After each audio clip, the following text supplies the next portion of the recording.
I am about to get married again to a young and beautiful woman, Pedro, my husband, told me, casting a loving glance at Sandra's belly. He grieved for you, Estella, but at the same time he revealed that Sandra is pregnant and expressed the desire to divorce me.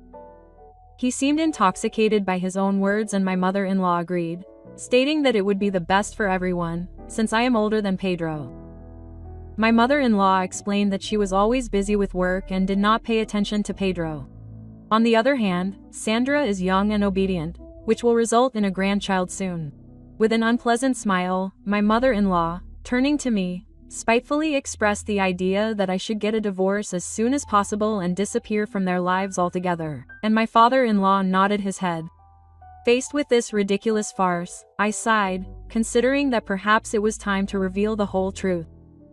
I had already received something from Pedro before that I now propose to share this whole story with everyone here on the Moments of Life channel.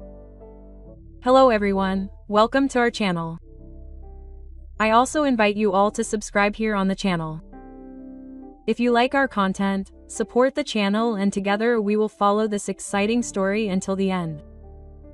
And remember that all the names here are fictitious. My name is Estella. I am 33 years old and I work for a multinational company. I live with my younger husband, Pedro, and his parents. Although it may seem surprising to live together these days, there is a reason for it. It was Pedro who suggested that we save for a down payment on an apartment, and at first I thought it would be for a short time. However, my in-laws have no sympathy for me, especially my mother-in-law, due to the age difference and my higher salary in the private sector compared to Pedro's in the public sector. The disapproval was evident in their daily comments and behaviors. My mother-in-law constantly pressured me about not having children, even considering my age of over 30, and made sarcastic comments when I came home late from work.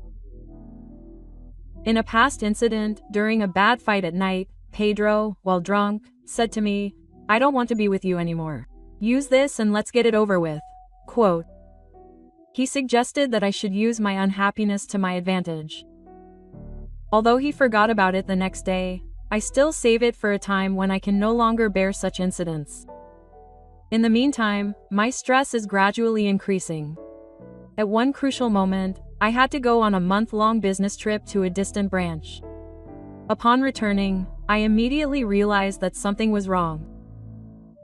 In the hall, I met a well-known 20-year-old girl named Sandra. During high school, Pedro was her teacher. Sandra's family was going through a difficult period due to disagreements between her parents. Sandra constantly sought support from Pedro, who showed kindness and understanding. As graduation approached, Sandra, wanting to get away from home, was introduced by Pedro to a company that offered residency. After graduation, Sandra accepted a job there. Sandra faced challenges in the work environment and was forced to resign from her job. With no job, she had to leave the residence, unable to return to her troubled home. She sought help with Pedro while she searched for a new job opportunity. "You can't decide that while I'm away. You're married, and you're also a high school teacher. If rumors start circulating that you're involved in a conflict with a girl, it'll be an emergency here." Then he told me, "If anyone sees her, we can claim that she's related." No problem. Pedro's apologies began to surprise me. His parents didn't find it strange, I stated, directing my gaze toward Pedro's parents. Her mother replied, "But what's the problem? She'll only be here for a short while. There's no harm in having a young, pretty girl here. She'll brighten up the house." The father agreed, implying that Sandra had completely won over my in-laws during my absence. Pedro betrayed me. My in-laws, who had previously despised me, changed their minds and began to support Sandra. She acted as if Pedro's marriage was irrelevant, almost as if she considered him her boyfriend, calling him Pedro and being extremely affectionate toward him. Perhaps that was how they had interacted when she was still a high school student. However, now that Sandra has become an adult and Pedro has gotten married, this is excessive and inappropriate. Any person with good sense would not consider it appropriate to stay in the house of a married man. Complaining to Pedro about Sandra is ineffective, and my in-laws aren't helpful either. My mother-in-law seems to prefer Sandra, who occasionally helps out around the house, to me, who is always busy with work. Sandra only helps with the chores when my mother-in-law is watching, so she is completely convinced that Sandra is a good girl, unlike me, who is always busy with work and neglects the housework. My father-in-law is also enchanted by the young and beautiful Sandra. I have reached the limit of my tolerance. I need to do something about it. Then I noticed something on Sandra's body. Her belly seemed more obvious than before. The idea disturbed me, but I dismissed it as improbable. It can't be true. She has probably just gained weight from spending the day doing nothing, or at least that's what I thought. One day, Sandra left the house early in the morning, something unusual for her, since she usually spent the whole day at home doing nothing. She returned very happy, laughing and celebrating with Pedro. When I asked what was going on, they quickly left the room and I wondered what they were hiding. I decided to check Sandra's bag, which was outside. When I picked it up, the contents spilled out. I was surprised to find a pregnancy result with the name of Sandra as the mother and Pedro as the father. The situation was so absurd that I fainted. Sandra's behavior as Pedro's girlfriend had always bothered me, but I never imagined they would do something like this considering my work schedule. I usually get home later than Pedro and I have no idea what they've been up to lately. The place she visited earlier could have been a doctor. My concern about Sandra's prominent belly was not unfounded and I felt confused, and at the same time my suspicions were beginning to reveal themselves. I decided to go out to clear my head, and as I was leaving the house I saw a young man standing at the door. He approached me and asked, "Excuse me, ma'am, do you know Sandra? By any chance she's staying at your house, right?" Quote. I replied, "Yes." "Why?" He told me. I felt relieved. He began to introduce himself. "I am Alan, Sandra's brother. I have been looking for her. I saw her in the city by chance and followed her here." What happened? I was completely taken aback by this sudden turn of events. Let me explain, but maybe not here. We can go somewhere else away from prying ears, Alan told me. His expression was serious, indicating that this was no trivial matter.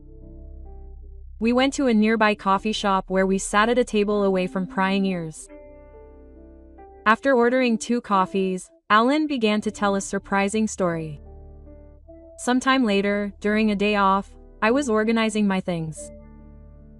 I had already informed my in-laws and Pedro about my plan to make a seasonal change of clothes. The preparations were going well when suddenly Pedro came to talk to me. He asked, "Estella, can I talk to you for a moment? I have something to tell you." I stopped my activities and looked at Pedro, who was next to Sandra with a smile on his face. I continued, "Actually, we are expecting a baby." Quote. Pedro tenderly stroked Sandra's belly. "I know this might upset you, Estella, but living together has made me realize that I can't let Sandra go. She's pregnant and I want to marry her before the baby is born. I'm so sorry, Estella, but I want a divorce as soon as possible." I already suspected the pregnancy, but Pedro's selfishness disgusted me. I looked at them with contempt. "Do whatever you want." Pedro hugged Sandra and announced loudly, "I'm going to remarry a young and beautiful woman." My mother-in-law, who was listening to the conversation, nodded her head. "That's better, Estella. Sandra is younger than Pedro and you're always busy with work without paying attention to him. On the other hand, Sandra is obedient and very pretty. Besides, we'll soon have a grandchild." She showed an unpleasant smile, turned to me and said, "The old lady should get a divorce and disappear from our lives once and for all." My father-in-law echoed her sentiments. Maybe it was time for him to say something. I have no intention of continuing this ridiculous charade forever, but I am already divorced, I declared. Pedro and his mother looked stunned. Don't you remember? After our fight, Pedro drunkenly handed me divorce papers, saying, "If you're so unhappy, just file." They're already filed. So I filed them and signed them. They were the documents I had saved for the right moment, the divorce papers. I never thought the day would come when they would come in handy. Why did you do it on your own? Pedro himself suggested that I do it on my own. Pedro looked disappointed, probably expecting me to resist. I guess I was wrong to think that I would always love you. I thought I would cry and cling to him, begging him not to leave. Just kidding. I lost any feelings for a man like him a long time ago. I stood up with my suitcase, looking at Sandra's belly. Wow, that was fast. Is there any reason to rush the wedding like this, as if you were running away from something? Sandra tensed up. What do you mean? It doesn't matter. Remember that I can claim alimony even after the divorce. Make sure you have to pay me, I said with a smile, heading towards the aisle. Pedro and Sandra followed me. What do you mean by alimony? Of course your affair happened when we were married, so have the money ready, Sandra protested. It's your fault for ignoring Pedro and traveling on business. Don't blame us. Sandra's logic was just as selfish as Pedro's, but it was useless to argue with them. Sandra, that kind of logic won't work. I'll hire a lawyer as soon as I can, even if you insist. We're not going to do that, Pedro interrupted her words. You know you can't escape this, right? Sandra's face changed color. How do you know that? I smiled slightly. Someone would really like to see you today. Your future looks complicated, Sandra. I opened the front door and there was Alan.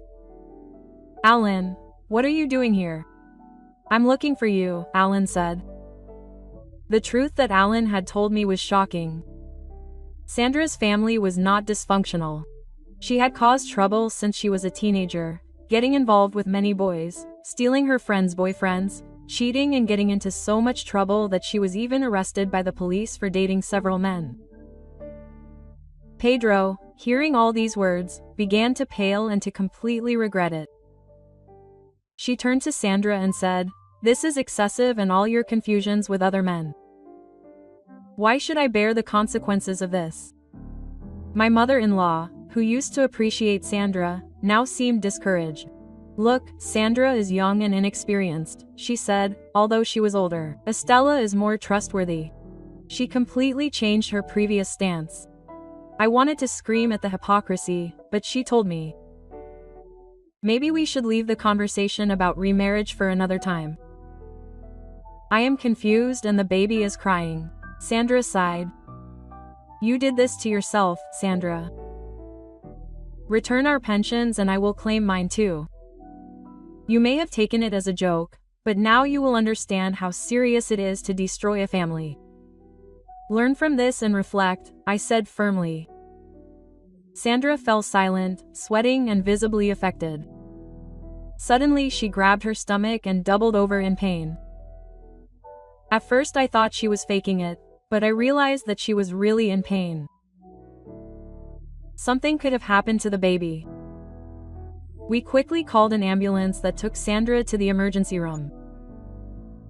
Alan, informed by the doctor, shared the information with us in the mat room. The cause of the incident was clear. Sandra had had a miscarriage. Pedro visibly relaxed upon hearing the news, as if in relief that he had no other reason to marry her. My in-laws reacted similarly, a rapid and surprising change of attitude. The doctor called Alan again and left us in the waiting room. There was nothing else I could do. As I was about to leave, Pedro approached me. I'm so sorry, Estella. I got involved with someone like her. You were probably alone when you were traveling on business. So you expect me to forgive you? I shouted, scaring Pedro and his parents who were behind him. Do you think it would be right to let a former student live in our house and, worse, get pregnant while I was still married? I have never heard of such an irresponsible man. I don't want to see your stupid face again. Then I turned to my in-laws. And you too, after constantly belittling me, now completely changed your stance. I simply rushed out of the hospital to return to my parents' house, trying to calm my anger inside. Recent updates.